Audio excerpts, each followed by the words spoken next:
Živjo! Evo, spet smo nazaj in snemamo nove vloge. Začeli bomo z brunaricami, tako da prva današnja tema bo vzdrževanje brunarice. Jaz počistam okno naprej, pa se vidimo.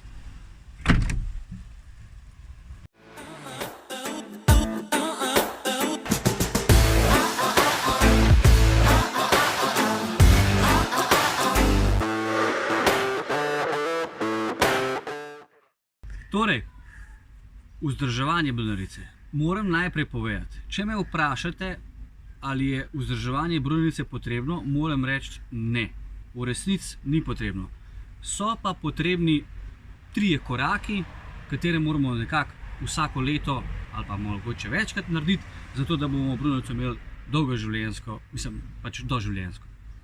In prvi korak je čiščenje okna, karkoli je tazga za počistiti. Če vidiš, da se kje umazanija nabira, je smiselno to očistiti, ker umazanija načeloma lahko povzroča tudi škodo. To je prvi korak.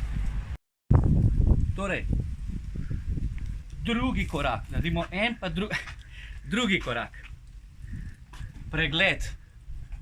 Pregledaš brunarico, greš z očmi od zgor do dol, gledaš, če so kakšne hujše poškodbe delajo.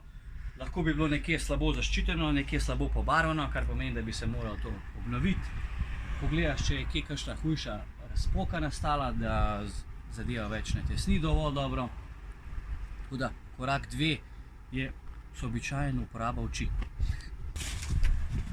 Številka 3. Poskrbimo, da nič, kar je živega, ne pleza po naših brunaricah. Evo, borba je moja, jaz sem zmagal.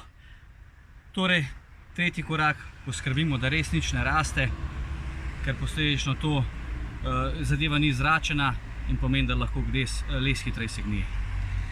Hvala, ker ste me gledali.